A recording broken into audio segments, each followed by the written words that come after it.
વાલા વિદ્યાર્થીઓ, આજે 9મા પાઠમાં આપણે ભૂમિની રૂપરેખા વિશે સમજીશું.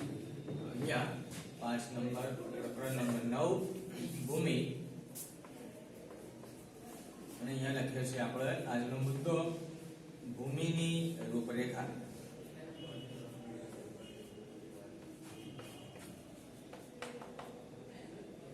હવે આ ભૂમિની જે રૂપરેખા છે એ આપણે કેવી રીતે સમજી શકાય, કેવી રીતે જોઈ શકીએ? ભૂમિની રૂપરેખા એટલે શું? તો એના માટે આપણે એક પ્રવૃત્તિ કરવાની. શું કરવાનું છે? જો તો એક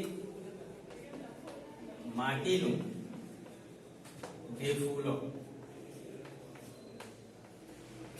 માટીનું તમારે એક ઢેફું લેવાનું છે, બરાબર? ત્યાર પછી એ ઢેફાને ભાગીને એનો ભૂક્કો કરી દેવાનો. તો અહીંયા લખીએ છીએ આપણે ઢેફાનો ભૂક્કો બનાવો. હવે આ જ્યારે ભૂકો બની જાય ત્યારે એને એક કાચના ગ્લાસની અંદર લેવાનું છે અને એની અંદર પછી આપણે પાણી રેડી દેવાનું. તો અહીંયા ડાયરેક્ટ લખી શકાય છે પાણી ભરેલા કાચના ગ્લાસમાં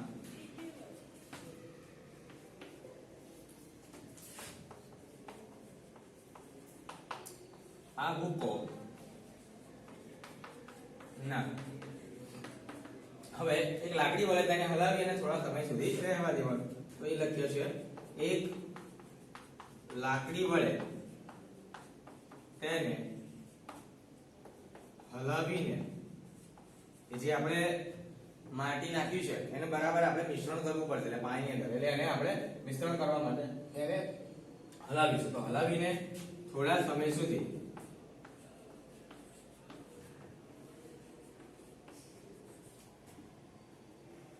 સ્થિર રહેવા દો.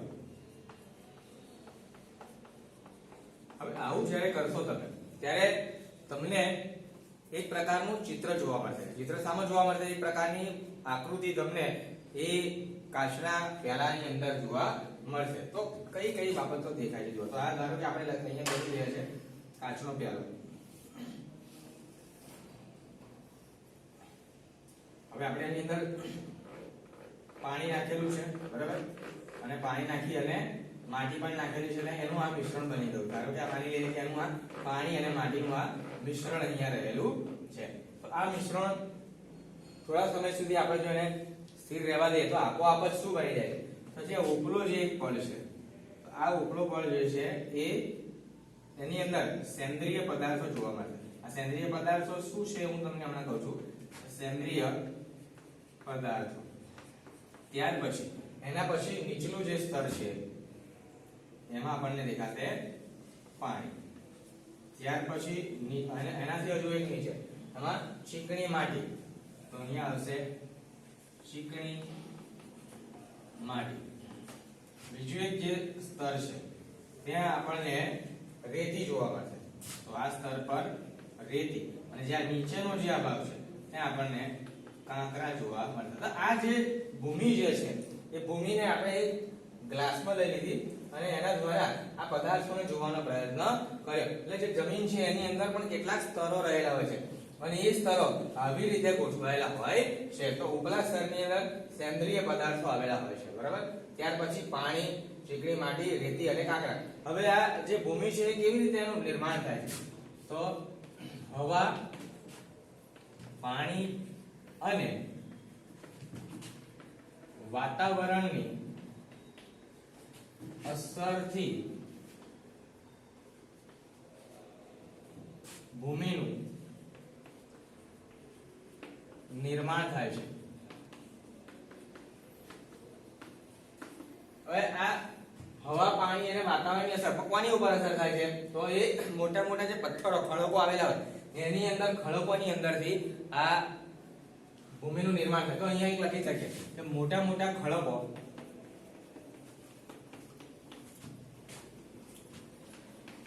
તૂટી અને ભૂમિ બને છે તેને અક્ષય કહે છે. ખ્યાલ આવી ગયો? તો અક્ષયની તમને વ્યાખ્યા પૂછે કે અક્ષય એટલે શું, તો તમને આવડતું હોવું જોઈએ આ શબ્દનો અર્થ કે આ શું છે. તો અક્ષય એટલે કે મોટા મોટા જે ખડકો છે એ તૂટી જાય છે. કેવી રીતે તૂટે? એમને તો કઈ તૂટવા નહીં, તો એની ઉપર અસર થાય છે. કોની અસર થાય? તો હવાની, પાણી, વરસાદની અસર થાય છે, ચક્રવાતની, વાવાઝોડાની અસર થાય. કેટલીક વખત વાતાવરણીય અસરના કારણે આ ભૂમિ જે છે, આ જે ખડકો છે એ ખડકો કેટલીક વખત તૂટતા હોય છે. એના જે નાના નાના કણો હોય છે એ તૂટી જતા હોય છે. અને તૂટ્યા પછી જ્યારે જમીન પર નીચે એ એક જગ્યાએ સ્થિર થાય છે ત્યારે એ ભૂમિનું નિર્માણ કરી દે છે. આ આખી જે ઘટના છે એને આપણે અક્ષય તરીકે ઓળખીએ છીએ. તો આ યાદ રાખજો. ત્યાર પછી હવે આપણે જોઈએ છે સેન્દ્રિય પદાર્થો એટલે શું. તો ભૂમિ પર રહેલા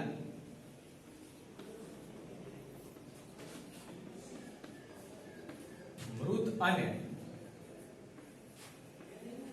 સડેલા પદાર્થોને,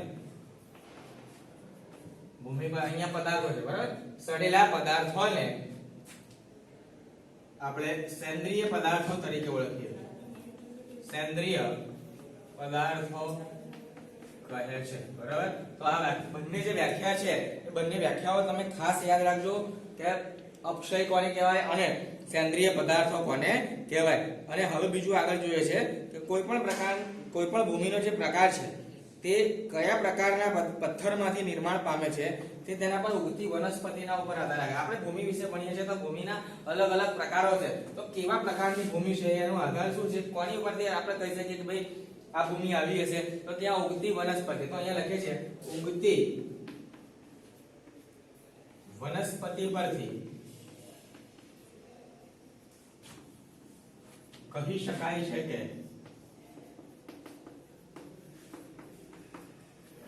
તે ભૂમિ કયા પ્રકારની છે બરાબર. તો આ આપણે ભૂમિ ઉપરથી એની ઉપર ભૂમિ ઉપર ઉગતી વનસ્પતિના આધારે નક્કી કરી શકીએ છીએ કે તે કેવા પ્રકારની છે. ત્યાર પછી ભૂમિનો ઊભો અને આડો છેદ જોતા તેની ઉપર જુદા જુદા સ્તર જોઈ શકાય છે. હવે આપણે જે જોઈએ છે એને કહીએ ભૂમિની રૂપરેખા. તો ભૂમિનો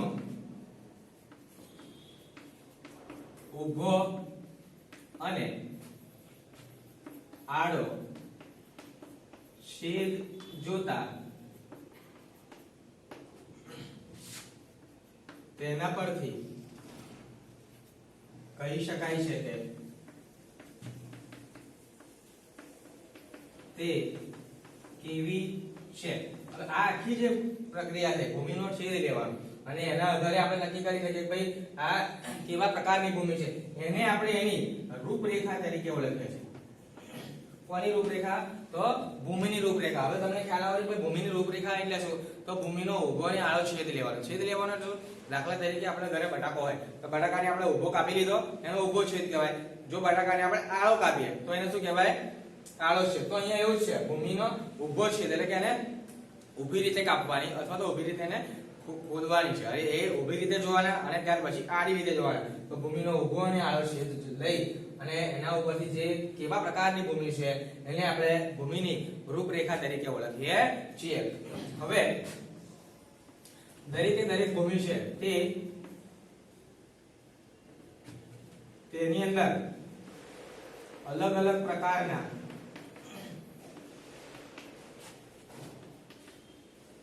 પોષક તત્વો ધરાવે છે.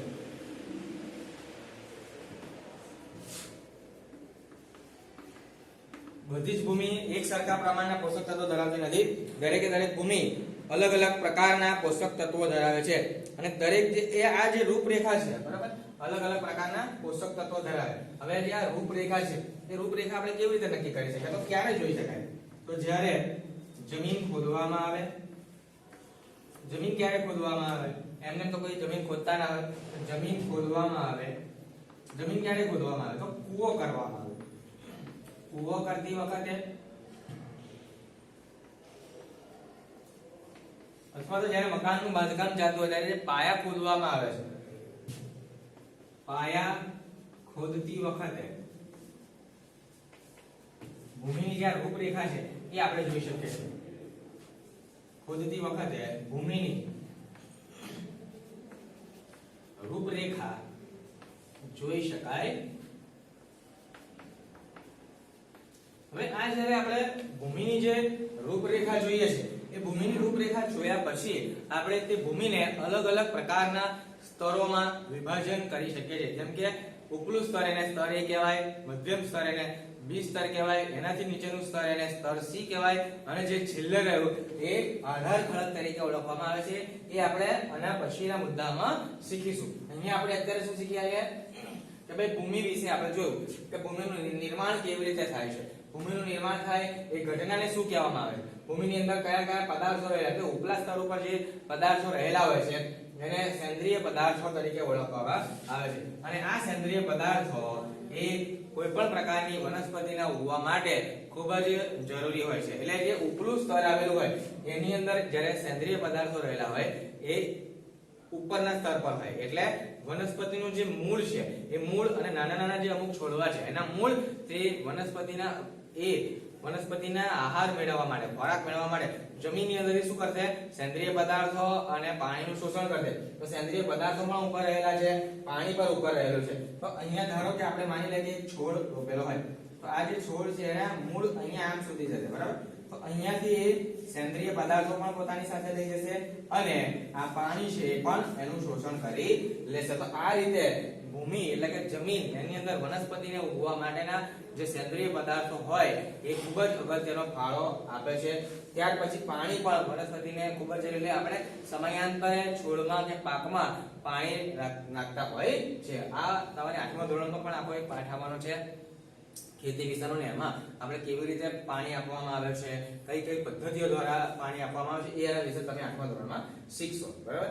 હવે ભૂમિનો ઉભો અને આળો છોડ કોને કહેવાય એ પણ શીખી ગયા. તો એને શું કહીએ છીએ આપણે, એની રૂપરેખા. તો 3 વસ્તુઓ તમારે અહીંયા ખાસ યાદ રાખવા જેવી છે કે એક રૂપરેખા, એક સેન્દ્રિય પદાર્થો કોને કહેવાય અને અક્ષય કોને કહેવાય. જો આ 3 તમને બાબતો આવડી જશે તો બીજી બધી તો સહેલી છે કે ભાઈ કૂવો અને પાયા ખોદતી વખતે આપણે એની રૂપરેખા જોઈ શકીએ છીએ. અલગ અલગ પ્રકારના પોષક તત્વો એ ભૂમિ છે ધરાવતી હોય છે. આ બધું સામાન્ય છે, તમને આવડી જશે, બરાબર. તો અહીંયા આપણે આ જોઈ લીધું છે. આ પ્રયોગ તમારે ઘરે કરવાનો છે અને પ્રયોગ કર્યા પછી તમે આ રીતે એને પેન્સિલ અને ફૂટપટ્ટી, પેન્સિલ મદદથી, ફૂટપટ્ટીની મદદથી તમારી નોટમાં તમારે આ આકૃતિ દોરવાની રહેશે, બરાબર.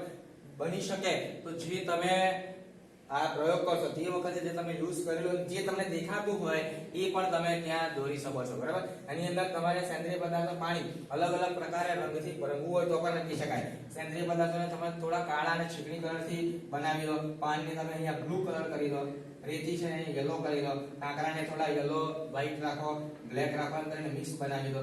ચીકણી માટીને તમે કથ્થઈ કલરથી બનાવી શકો છો. તો આ રીતે તમે એ આકૃતિ, સરસ મજાની આકૃતિ તમારી નોટમાં લખજો અને પ્રયોગ કરી એટલે જો બની શકે તો એ પ્રયોગ કર્યાનો તમારે ફોટો પાડી અને મને મોકલવો હોય તો પણ તમે મને મોકલી શકો છો.